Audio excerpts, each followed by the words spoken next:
Friends, welcome to దారా English communication. ఈరోజు మనం ఈ యొక్క టాపిక్ అంటే ఇక్కడ మనకి రెసిప్రోకల్ ప్రొనౌన్ అని చెప్పేసి మనం చూస్తా ఉన్నాం.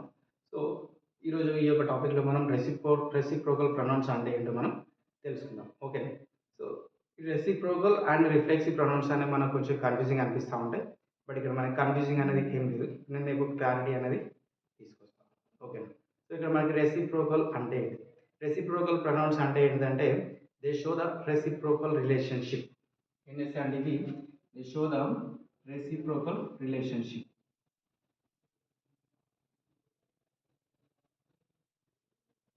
Reciprocal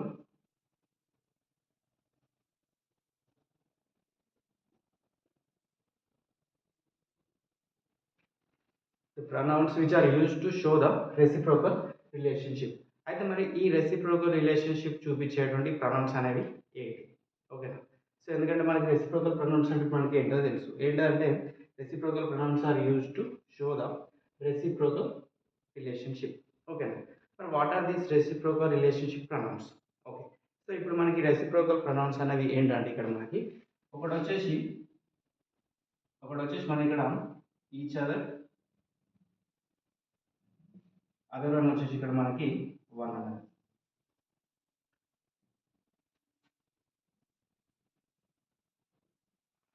okay. ఒకటేమో మనకి each other, the other one వచ్చేసి వన్ అన్నది. అయితే each other and one another అని మనకు ఏ విధంగా డిఫరెన్స్ అనేది చూపిస్తాయి.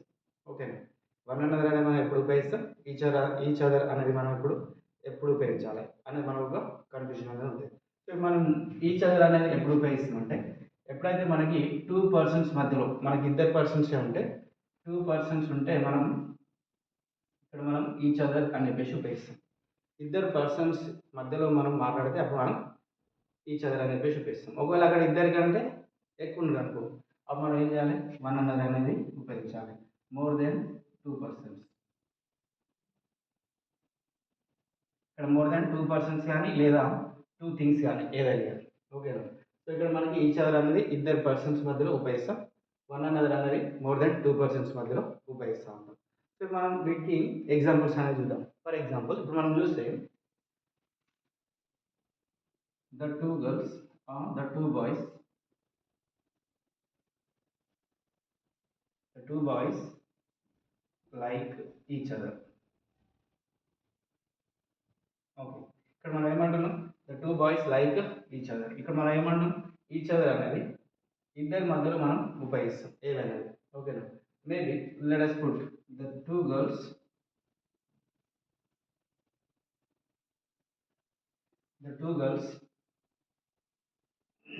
hate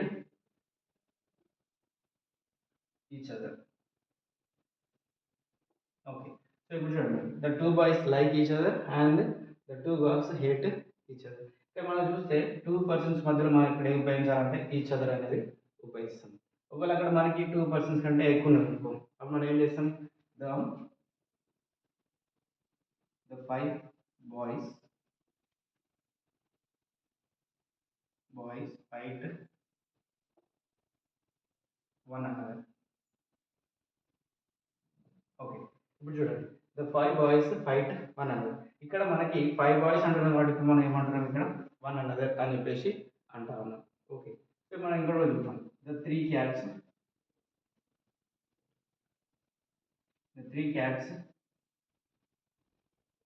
fight one another. Okay. So the three cats fight one another. So ఇప్పుడు మనం చూస్తే ఇక్కడ ఈచ్ అదర్ అనేది మనకి ఇప్పుడు ఎంత క్లియర్ అర్థమవుతుందంటే ఈచ్ అదర్ అనేది మనం ఇక్కడ టూ పర్సన్స్ కానీ టూ థింగ్స్ మధ్యలో మనం ఈచ్ అదర్ అనేది ఉపయోగిస్తాం. అక్కడ మనకి రెండింటికంటే ఎక్కువ పర్సన్స్, ఇద్దరి కంటే ఎక్కువ పర్సన్స్ లేదా రెండు థింగ్స్ కంటే ఎక్కువ ఉంటే మనం అక్కడ ఏం చేస్తామంటే ఇక్కడ వన్ అన్నదర్ అనేది ఉపయోగిస్తాం. అదే మనం ఇక్కడ ఏమంటున్నాం అంటే మోర్ దెన్ టూ పర్సన్స్ ఉన్నట్టయితే మనం ఇక్కడ వన్ అన్నదర్ అని చెప్పేసి ఉపయోగిస్తాం. సో అదేవిధంగా మనకి ఇప్పుడు రిఫ్లెక్సివ్ ప్రొనౌన్స్ అనేవి కూడా ఉన్నాయి.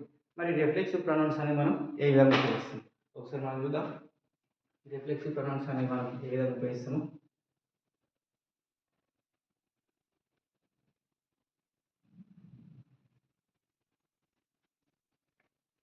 ఇవన్నీ చాలా సింపుల్, బట్ ఏంటంటే మనకు కొన్నిసార్లు తెలియకపోయేసరికి ఇవన్నీ కన్ఫ్యూజన్ని క్రియేట్ చేస్తూ ఉంటాయి. సో ఈ not to worry, right. So so మనకి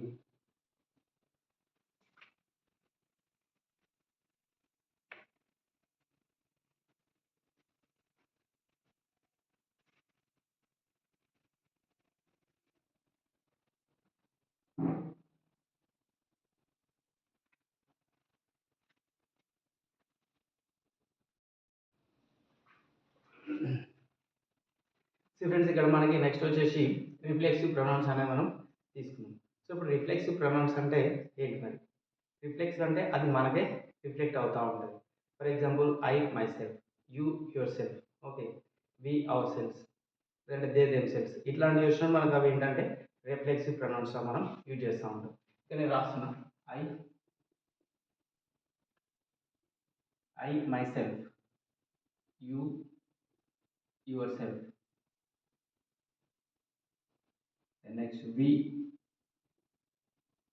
our self, she herself, he himself, they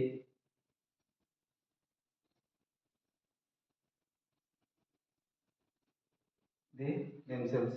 so ఇట్లా మనము ఎప్పుడైతే ఉపయోగిస్తామో ఇట్లా మనకి ఏమవుతుందంటే ఇక్కడ మనకి దే దెమ్సెల్వ్స్ అని చెప్పేసి ఉపయోగిస్తాం, సారీ, దే దెమ్సెల్వ్స్ అని చెప్పేసి మనం ఇట్లా ఉపయోగిస్తాం. సో ఎప్పుడైతే మనకి వర్క్ అనేది మనకి రిఫ్లెక్ట్ అయితే మనం ఏమంటాం అంటే రిఫ్లెక్సివ్ ప్రొనౌన్స్ అని చెప్పేసి అంటూ ఉంటాం. సో ఇప్పుడు మనం ఏం చేస్తాం, ఫర్ ఎగ్జాంపుల్ కొన్నిసార్లు మనం అంటాం I did the work by my self, I did the work by my self.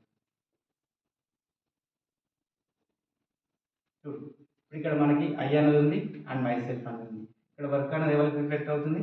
నాకు రిఫ్లెక్ట్ అవుతుంది. సో నెక్స్ట్ ఫర్ ఎగ్జాంపుల్ ఇప్పుడు మనం చూస్తే యూ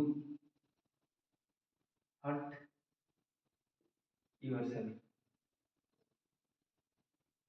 ఓకే, ఏం చేసినా ఇక్కడ నిన్ను నువ్వే హర్ట్ చేసుకున్నావు అని చెప్పేసి అంటాము.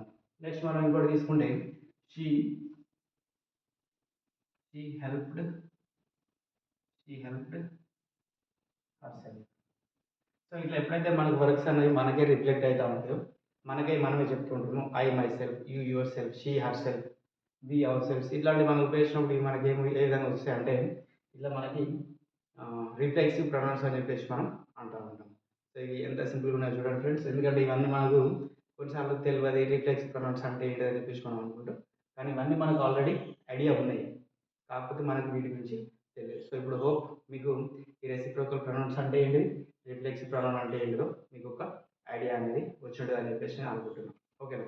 సో అదేవిధంగా మనకి ఎంపాటిక్ ప్రొనౌన్స్ అని చెప్పేసి కూడా మనకి అంటూ ఉంటాం. సో ఎంపాటిక్ ప్రొనౌన్స్ అంటే ఏంటి?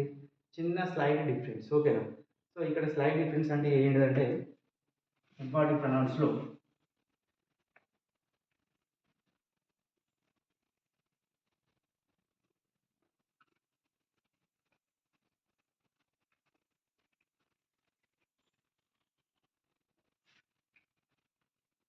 ఎంపాటిక్ ప్రొనౌన్స్ వచ్చేసరికి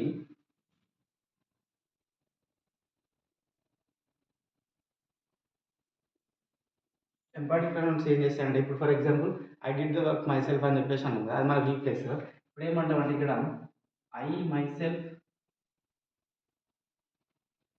completed the work,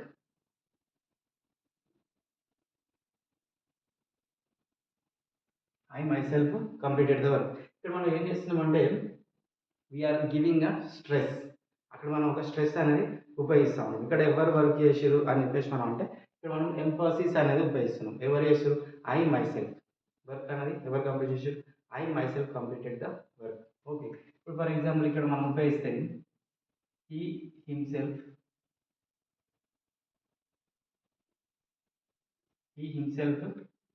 hurt himself, hurt. Okay, ఇక్కడ ఎవరు ఆయన హర్ట్ చేసినంటే అతనే హర్ట్ చేసుకున్నాడు అని చెప్పేసి అంటా ఉన్నాం. సో కొన్నిసార్లు ఇక్కడ మనం ఇంకోటి కూడా తీసుకున్నాం, we ourselves attended the meeting,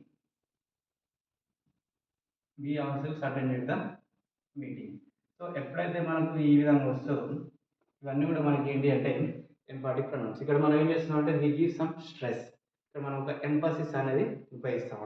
so అందుకనే వీటిని మనం ఏమంటుంటాం అంటే ఎంపాటిక్ ప్రొనౌన్స్ అని చెప్పేసి అంటా ఉంటాం. సో ఎంపాటిక్ ప్రొనౌన్స్ అనేవి ఏం చేస్తాయి అంటే they give some emphasis. Okay. So ఇవి అన్నీ కూడా మనకి మీకు అందరికీ అర్థమైందని చెప్పేసి నేను అనుకుంటున్నా. ఇప్పుడు మనం ఇవాళ ఏం చూసినాం అంటే రెసిప్రోకల్ ప్రొనౌన్, అందులో మనం each other and one another గురించి మాట్లాడినాం. ఈచ్ అదర్ అనేది ఇద్దరి మధ్యలో ఉపయోగిస్తాం. వన్ అనదర్ అనేది మోర్ దెన్ 2 పర్సన్స్, ఇద్దరికంటే ఎక్కువ ఉంటే మనం వన్ అనదర్ అనేది ఉపయోగిస్తాం. అదేవిధంగా మనం రిఫ్లెక్సివ్ ప్రొనౌన్స్ గురించి మాట్లాడినాం. సో రిఫ్లెక్సివ్ ప్రొనౌన్స్లో ఏం చేసి మనం I myself, you your self ఇట్లాంటి వచ్చినప్పుడు I did the work my self, you hurt himself, she helped her self. ఇట్లా మనకి ఎప్పుడైతే రిఫ్లెక్ట్ అవుతూ ఉంటుందో వాటి మనం రిఫ్లెక్స్ ప్రొనౌన్స్ అని చెప్పేసాము. ఇప్పుడు మనకి ఇక్కడ ఎంపాటిక్ ప్రొనౌన్స్ అని చెప్పేసి ఉంది. ఎంపాటిక్ ప్రొనౌన్స్ అంటే ఇక్కడ ఏంటి, ఇప్పుడు చూడండి ఇక్కడ మనం ఒక దానికి ఎంఫసిస్ అనేది ఇస్తున్నాం. I my self completed the work, I my self did the work. Okay. So ఇక్కడ మనం ఏం చేస్తున్నాం అంటే ఎంఫసిస్ అనేది మనం ఇక్కడ ఉపయోగిస్తాము. సో ఈ విధంగా మనకి ఎంపాటిక్ ప్రొనౌన్స్ అనేవి ఉపయోగిస్తుంటాం. ఓకేనా friends? So hope you have understood the today's class enough. So all the best and have a nice day. And don't forget to like, share and subscribe.